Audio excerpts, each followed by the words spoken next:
दोस्तों ये रियल उपनिषद बुक है। पिछले वीडियो पे हमने जहाँ तक पढ़ा था उसके बाद आज यहाँ से शुरू करते हैं। रियल रामायण, महाभारत, वेद पुराण, कामसूत्र, उपनिषद, ये सब बुक अगर आप शुरुआत से पढ़ना चाहते हो तो इस वीडियो के नीचे चैनल के नेम या पिक्चर पे क्लिक कीजिए, या फिर चैनल का नाम कुछ अलग कुछ रोचक को यूट्यूब पर भी सर्च करके उस पर क्लिक करके प्लेलिस्ट में जाके देख सकते हैं। तो ये नेक्स्ट उपनिषद परमहंस परिव्राजक उपनिषद शुरू हो रहा है। शांति पाठ है, ओम शांति।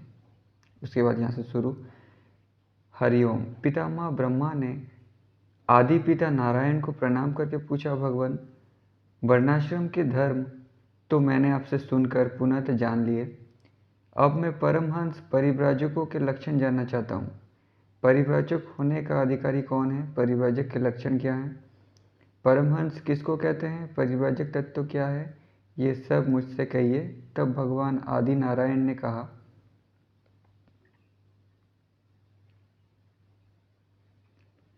सद्गुरु से समस्त विद्याओं को परिश्रम पूर्वक पढ़कर विद्वान व्यक्ति इहलोक और परलोक के सुखों को श्रम रूप समझकर तीनों ऐषणा, तीनों वासना, तीनों ममता, अहंकार आदि को दमन किए अन्न के समान हेय समझकर मोक्ष के एकमात्र साधन ब्रह्मचर्य को समाप्त कर गृहस्थ बने, मतलब परिवार बसाए। ब्रह्मचर्य को समाप्त करके गृहस्थ को पूर्ण करके वानप्रस्थी हो। पहले गृहस्थ धर्म पूरा करे, उसके बाद वानप्रस्थी बने, अथवा अन्य प्रकार ब्रह्मचर्य से या गृह से या वन से ही चला जाए। इसलिए व्रत वाला हो या व्रत रहित स्नातक हो या ना हो, अग्निहोत्र करने वाला हो या उससे रहित हो, जब कभी वैराग्य हो जाए उसी समय संन्यास ग्रहण करे। मतलब जब वैराग्य होने का मन करे तभी होना चाहिए, जबरदस्तियाँ किसी के बोलने से नहीं। कहने का मतलब यहाँ है, पहले गृहस्थ धर्म पालन करना चाहिए, उसके बाद जिसको इस प्रकार ज्ञान हो जाए वो ब्रह्मचारी, गृहस्थी, वानप्रस्थी कोई भी क्यों ना हो, संसार से विरक्त होकर पिता, माता, पत्नी, पुत्र, संबंधित बंधुओं से, उनके अभाव से साथ रहने वालों और शिष्यों से सम्मति लेकर प्रजापति संबंधी यज्ञादि जो नित्य करता हो उसे ना करे, केवल अग्नि ही करे। अग्नि ही प्राण है, अग्नि ही प्राण का करता है। इस मंत्र से त्रिधा तति करे। सत्य, रज, तम, यही तीन धातुएं हैं। हे अग्नि, ये प्राण तुम्हारा कारण रूप है, उसमें प्रवेश करो। प्राण से उत्पन्न तुम प्रकाश और बुद्धि को प्राप्त हो। इस मंत्र से आहुति दे। ग्राम के अग्निहोत्र करने वाले घर से अग्नि लाकर ऊपर कही हुई विधि से अग्नि को सूंघे। यदि आतुरता का भाव हो, अग्नि ना मिले तो जल में हवन करे। जल ही सब देवताओं का रूप है, इसमें सब देवताओं के लिए हवन करता हूँ, स्वाहा। इस विधि से हवन करके घृत यानी घी सहित हवि का भोजन करके, ये विधि वीर मार्ग की है।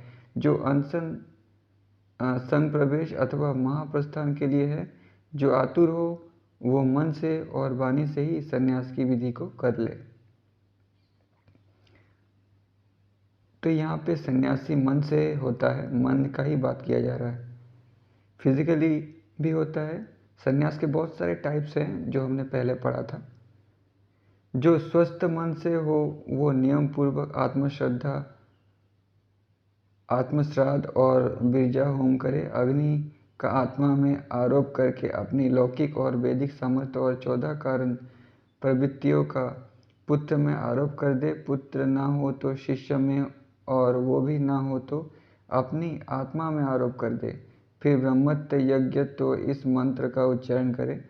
ब्रह्म भावना को ध्यान करके सावित्री में प्रवेश करे। फिर जल में समस्त विद्याओं के अर्थ रूप, ब्रह्मण्य के आधार रूप वेद माता गायत्री को तीनों बहतियों के लय करके और 3 बहतियों को अ, उ, म, ओम में लय करके सावधान होकर जल का पान करे। प्रणव का उच्चारण करके शिखा को दूर कर दे। यज्ञोपवीत को काट दे। वस्त्र को भूमि में अथवा जल में डालकर ओम भू स्वाहा, भू स्वाहा, ओम भुव स्वाहा इस मंत्र से नग्न होकर स्वरूप का ध्यान करते हुए पृथक प्राण और व्याति पूर्वक दमन और वाणी से 3 बार 3 गुण पेश मंत्र उच्चारण करके कहे, मैंने संन्यास किया, मैंने संन्यास किया, मैंने संन्यास किया। इस मंद, मध्यम और उच्च स्वर से कहकर प्रणव का ध्यान करते हुए सब भूतों को अभय प्रदान करके भुजा ऊंची उठाकर मैं ब्रह्म हूँ, तत्वमसि आदि वाक्य के अर्थ पर विचार करता हुआ उत्तर दिशा को चला जाए और शुद्ध रूप में विचरण करे, ये संन्यास है।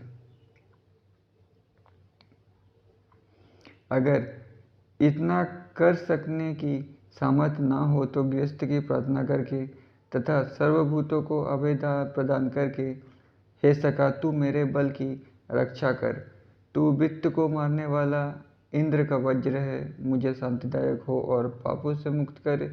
इस मंत्र का उच्चारण करके दोष रहित बांस के दंड, कटिसूत्र, कौपीन, कमंडलू और एक गेरुआ वस्त्र को धारण कर सद्गुरु के समक्ष जाए और नमस्कार करके उनसे महाकाव्य तत्वमसि को प्रणव सहित उपलब्ध करे।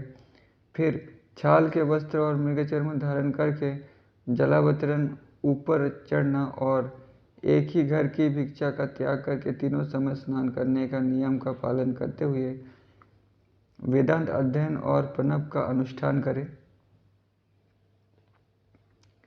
ब्रह्म मार्ग में अच्छे जानकारी प्राप्त करके अपनी भावनाओं को आत्मा में छिपा कर रखते हुए निर्मम आत्मनिष्ठा युक्त होकर काम, क्रोध, लोभ, मोह, मद, मत्सरता, दंभ, दर्प, अहंकार, गर्व, इच्छा, द्वेष, अमर्ष, ममत्व आदि का त्याग कर दे। ज्ञान वैराग्य की भावना से युक्त होकर कंचन और कामनी से विमुख होकर शुद्ध मन से उपनिषदों के अर्थ का मनन करे। तो ये सब मेंटली भी होता है, फिजिकली भी होता है। मेंटली सबसे श्रेष्ठ होता है, जैसे गीता में कहते हैं कृष्ण कि सारे कर्मों के फल का त्याग कर दे। तो गृहस्थ में रह करके भी किया जा सकता है और छोड़ करके भी किया जा सकता है। ब्रह्मचर्य, अपरिग्रह, अहिंसा, सत्य आदि पंच महाव्रतों का प्रयत्न पूर्वक पालन करें। इंद्रियों को जीतकर बाहर और भीतर के राग से रहित होकर शरीर रक्षार्थ निर्दित तथा पतित व्यक्तियों को छोड़कर तीन वर्णों से इस प्रकार निर्भर होकर भिक्षा करे जैसे पशु बिना भेदभाव के आहार ग्रहण कर लेता है। सदैव ब्रह्म भावना रखे, लाभ हानि को समान समझे, हाथ से भिक्षा करके खाए और अल्प भोजन द्वारा कृष शरीर होता हुआ मैं ब्रह्म हूँ, ये भावना करते हुए 8 मास तक ग्रामों में भिक्षा मांगकर अकेला विचरण करे। तो उस समय मेंटली करना मुश्किल था, इसीलिए लोग गाँवों में घूमकर, वनों में घूमकर घर से बाहर जाकर किया करते थे। लेकिन अभी आप घर में रहकर ही कर सकते हो। जब ठीक ज्ञान प्राप्त हो जाए तब कटिसूत्र, कौपीन, दंड, कमंडलू सबको जल में विसर्जन करके कुटीचक, बहुदक हंस अथवा परमहंस होकर नग्नावस्था में विचरण करे, यानी नंगे होकर। ग्राम में 1 रात्रि, तीर्थ में 3 रात्रि, नगर में 5 रात्रि और क्षेत्र में 7 रात्रि तक निवास करे। घर रहित स्थिर मति अग्नि का सेवन करने वाला निर्विकार, नियम अनियम का त्यागी, लाभ हानि को समान समझने वाला होकर केवल प्राण रक्षा के लिए गौवृत्ति से भिक्षा करे। जलाशय को ही कमंडल समझे, बाधा रहित एकांत स्थान में निवास करे, लाभ हानि का विचार न करे और शुभाशुभ कर्मों को काटने में सदैव तत्पर रहे। हमेशा जमीन पर सोवे, हजामत कराना त्याग दे। चतुर्मास के नियम और व्रतों को भी त्याग कर केवल शुक्ल सात्विक ध्यान में संलग्न रहे। धन, स्त्री, पुत्र का कभी ध्यान ना करे। ज्ञान होते हुए भी प्रकट में उन्नत की तरह रहे। अपने स्वरूप और आचार को किसी पर प्रकट ना होने दे। उसके लिए दिन रात समान होने से वो सदैव जागृत अवस्था में ही रहता है। इस प्रकार जो निरंतर स्वरूपानुसंधान और ब्रह्म प्रणव के ध्यान युक्त संन्यास से रहता हुआ देह त्याग करे, वो परमहंस परिव्राजक पद का अधिकारी होता है। ब्रह्मा जी ने पूछा, भगवान ब्रह्म प्रणव कैसा होता है? नारायण बोले, 16 मात्रा वाला ब्रह्म प्रणव होता है। चारों अवस्थाओं में चारों के मिलने से 16 प्रकार हो जाते हैं। जागृत अवस्था में जागृत आदि चारों अवस्था, स्वप्न में स्वप्न आदि चारों अवस्था, सुषुप्ति में सुषुप्ति आदि चारों अवस्था और तुरीय में तुरीय आदि चारों अवस्था रहती है। जागृत अवस्था में विश्व 4 प्रकार का होता है, विश्व, विश्व तेजस, विश्व प्राज्ञ, विश्व तुरीय। स्वप्न अवस्था में तेजस 4 प्रकार का होता है, तेजस विश्व, तेजस तेजस, तेजस प्राज्ञ, तेजस तुरीय। सुसुप्ति में प्राज्ञ 4 प्रकार का होता है: प्राज्ञ विश्व, प्राज्ञ तेजस, प्राज्ञ अप्राज्ञ, प्राज्ञ तुरीय। तुरीय अवस्था में तुरीय 4 प्रकार का होता है: तुरीय विश्व, तुरीय तेजस, तुरीय प्राज्ञ, तुरीय तुरीय। इस क्रम से 16 मात्रा पर आरूढ़ रहता है। अकार में जागृत विश्व, ओकार में जागृत तेजस, माकार में जागृत प्राज्ञ और अर्ध मात्रा में जागृत तुरीय होता है। बिंदु में स्वप्न विश्व, नाद में स्वप्न तेजस, कला में स्वप्न प्राज्ञ, कलातीत में स्वप्न तुरीय होता है। शांति में सुसुप्ति विश्व, शांतातीत में सुसुप्ति तेजस, जन्मनी में सुसुप्ति प्राज्ञ, मनोन्मति में सुसुप्ति तुरीय होता है। व्याखरी में तुरीय विश्व, मध्यमा में तुरीय तेजस, पश्चंती में तुरीय प्राज्ञ और परा में तुरीय तुरीय होता है। जागृत की 4 मात्राएं ओकार अंश की है, स्वप्न की 4 मात्राएं ओकार अंश वाली है, सुसुप्ति की 4 मात्राएं मकार अंश वाली है और तुरीय की 4 मात्राएं अधर मात्रा के अंश वाली है। इसी को ब्रह्म प्रणव कहते हैं और तुरीयातीत परमहंस और अवधूत इनका उपास्य है। ब्रह्म उसी से प्रकाशित होता है और उसी से विधेय मुक्ति मानी गई है।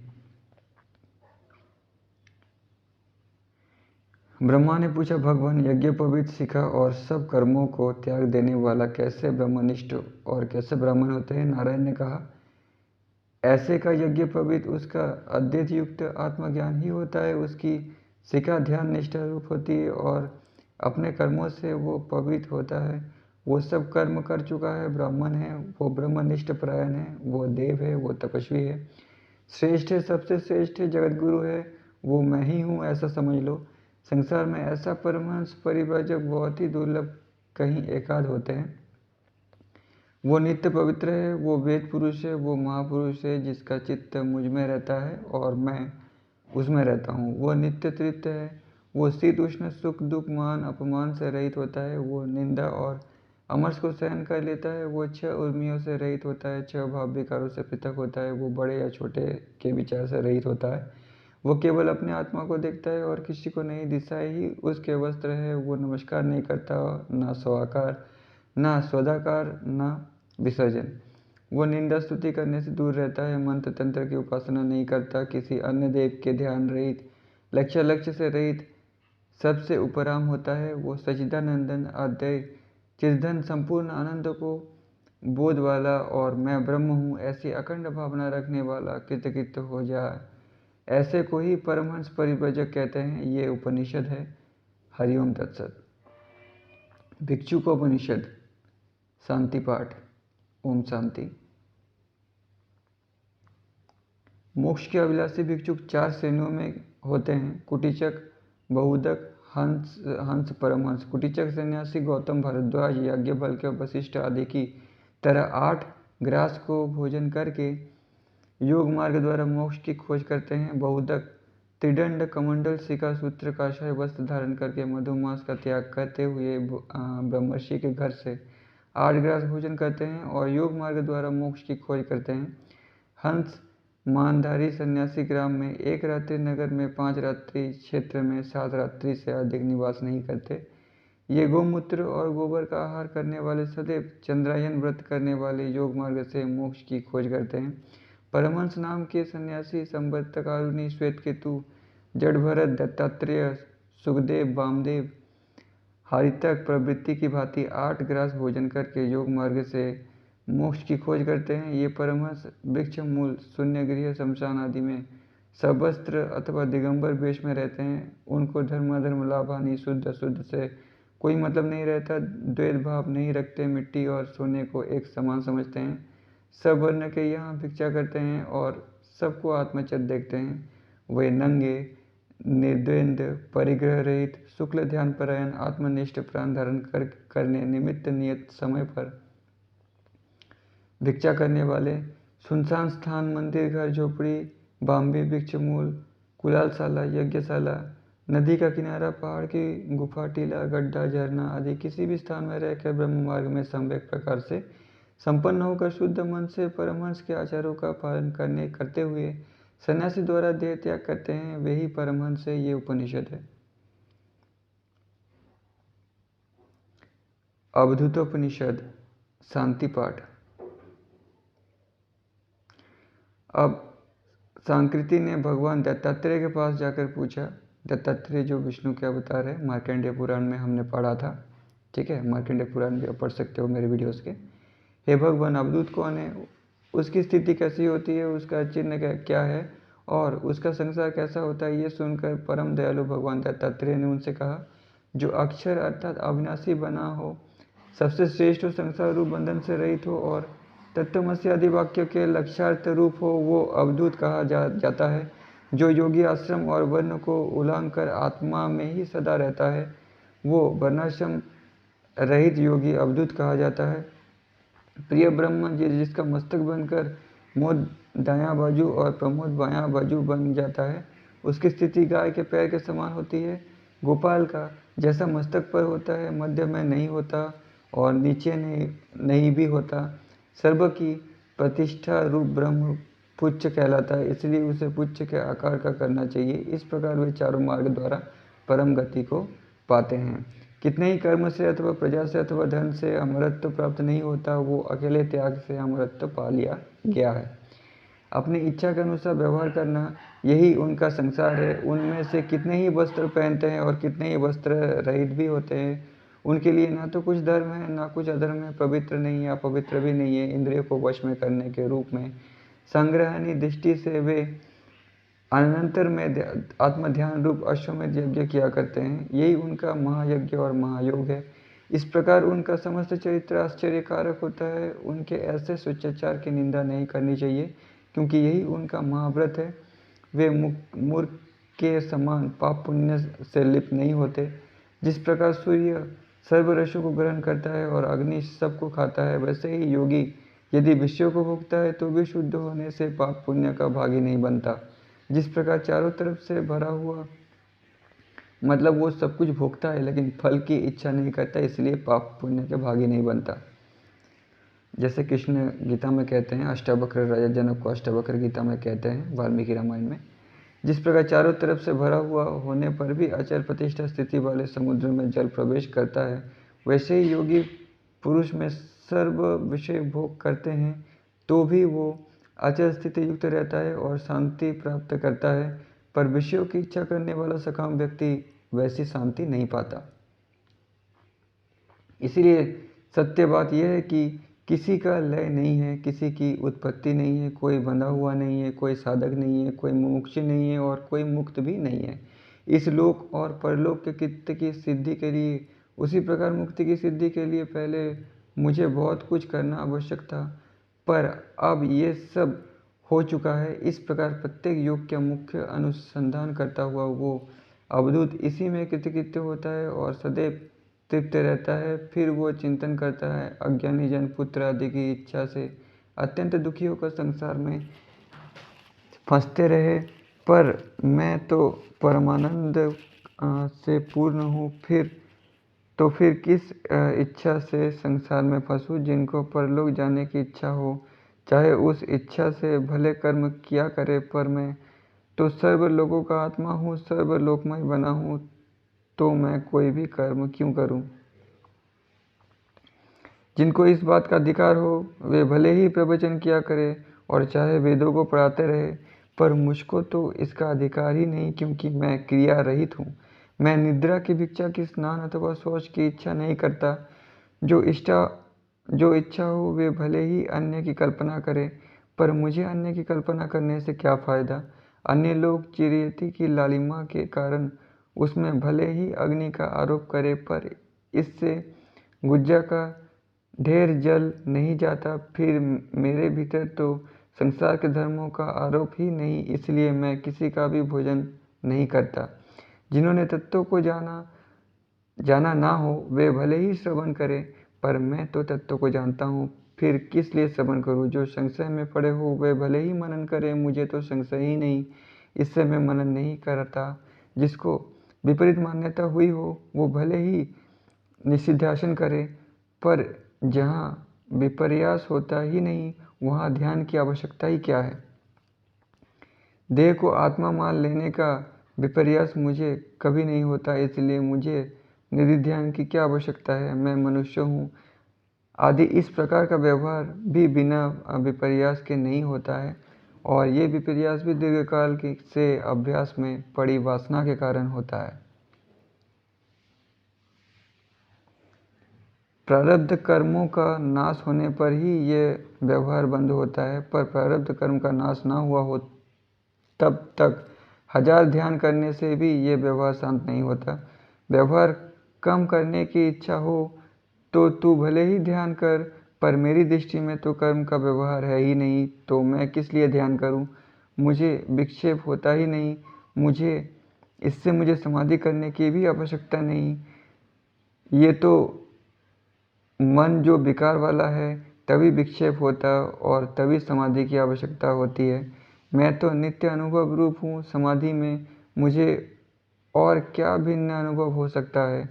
मैंने तो जो करना है वो किया, जो प्राप्त करना है वो सदैव प्राप्त किया, इसलिए लौकिक शास्त्रीय अथवा अन्य प्रकार का व्यवहार मुझे क्यों करना चाहिए? फिर मैं करता नहीं हूँ, मुझे किसी बात की लिप्तता नहीं है। जो कृष्ण गीता में कहते हैं कि मैं करता नहीं हूँ, वो तो अपने आप को आत्मा मानते हैं, इसलिए यहाँ भी वही बोला गया है। केवल प्रारब्ध कर्म के अनुसार से भले ही प्रवृत्ति होती रहे, अथवा मैं कृतकृत्य हूँ तो भी लोगों पर अनुग्रह करने की इच्छा से यदि शास्त्र अनुसार चलता हूँ तो इसमें मेरी क्या हानि है? देव पूजा यानी मूर्ति पूजा, स्नान, शौच, भिक्षा आदि में भले ही शरीर प्रवृत्ति करे, वाणी ओंकार का जप भले ही जपे, इसी प्रकार उपनिषदों का पाठ भले ही करे, बुद्धि विष्णु का ध्यान भले ही करे, अथवा भले ही ब्रह्मानंद में लीन हो, मैं तो केवल साक्षी हूँ। मैं तो आत्मा हूँ, देखने वाला हूँ, और आत्मा जब देखता है तब साक्षी होता है, जो अष्टावक्र कहते हैं ना राजा जनक से।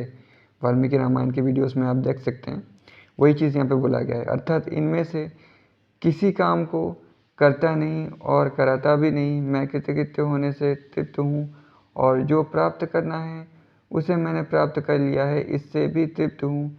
इस प्रकार अपने मन में निरंतरता मानता रहता हूँ।